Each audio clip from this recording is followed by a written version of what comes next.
दोस्तों नमस्कार, मैं हूं CA Nitesh Gupta. Auto sector की कंपनीज ने सितंबर 24 में कितने नंबर ऑफ व्हीकल्स सेल किए, इस नंबर को अभी शेयर किया है। हम ये देखते हैं कि टू व्हीलर सेक्टर की कंपनीज की performance as compare to four wheeler sector की कंपनीज ज्यादा अच्छी रही है। अच्छे मॉनसून का टू व्हीलर सेक्टर की कंपनीज पर एक पॉजिटिव इम्पैक्ट हो सकता है। मैं आपके साथ में टू व्हीलर सेक्टर की 3 companies hero MotoCorp, Bajaj Auto और टीवीएस मोटर्स, इसकी डिटेल्ड एनालिसिस आपके साथ में रखता हूं, जिससे हम ये कुछ निकाल पाएंगे कि किस कंपनी का वैल्यूएशन सबसे रीजनेबल है, किस कंपनी ने कितनी वॉल्यूम ग्रोथ अचीव करी, और भी कुछ वैल्यूओं को हम समझ पाएंगे। टेबल 1 को अगर हम देखें तो टेबल 1 में हम ये देखते हैं कि हीरो मोटोकॉर्प की सेल सितंबर 24 में सितंबर 23 के कंपैरिजन में 19% वॉल्यूम टर्म्स में बढ़ी है। इसी पीरियड में अगर मैं बजाज ऑटो की बात करूं तो बजाज ऑटो की सेल्स 28% बढ़ी है। और अगर टीवीएस मोटर्स को देखा जाए तो सितंबर 24 में सितंबर 23 के कंपैरिजन में उसकी सेल 23% बढ़ी। फ्रेंड्स, यहाँ पर एक इंपॉर्टेंट फैक्ट मैं आपके साथ में रखता हूँ। अगर आप इस टेबल 1 की एनालिसिस करें तो आप ये देखेंगे कि बजाज ऑटो और टीवीएस मोटर्स की कंबाइंड सेल थोड़ी ही ज़्यादा है हीरो मोटो की सेल्स से।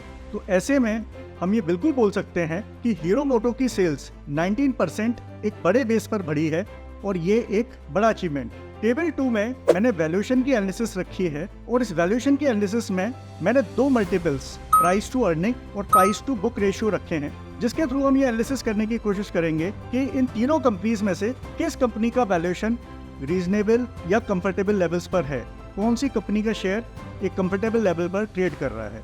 टेबल 2 में हम ये देखते हैं कि हीरो मोटो का पी रेशियो 26 के ऊपर है, बजाज ऑटो का 40 के ऊपर है और टीवीएस मोटर्स का 73 के ऊपर है। इससे हम ये कंक्लूड कर सकते हैं कि हीरो मोटो का वैल्यूएशन सबसे रीजनेबल है। इसी तरीके से 5 इयर्स मीडियन पीई हीरो मोटो का 20.6 है, बजाज ऑटो का 20 है और टीवीएस मोटर्स का 47 है।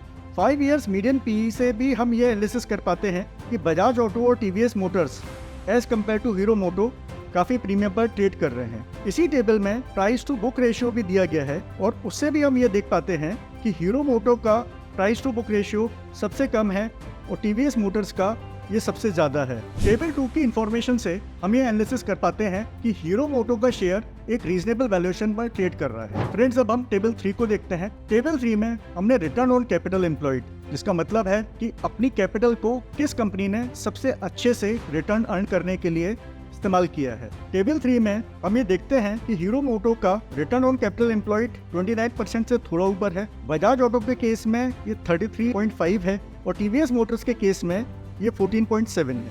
फ्रेंड्स, आने वाले समय में एथर एनर्जी, जो कि एक स्कूटर मैन्युफैक्चरर कंपनी है, अपना शेयर लिस्ट करवाएगी और एथर एनर्जी में हीरो मोटोकॉर्प की एक बड़ी शेयर होल्डिंग है। तो आने वाले समय में हम ये देख सकते हैं कि इस आईपीओ के लिस्ट होने के बाद में एक वैल्यू अनलॉकिंग का बेनिफिट भी हीरो मोटोकॉर्प को मिल सकता है।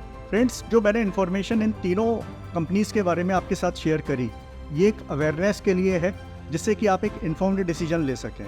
इन तीनों टू व्हीलर ऑटो सेक्टर की कंपनीज में से आपको कौन सी कंपनी अच्छी लगती है, रीजन के साथ में मेरे को कमेंट करें। उम्मीद करता हूँ ये वीडियो आपको पसंद आया होगा। बहुत बहुत धन्यवाद। जय हिंद।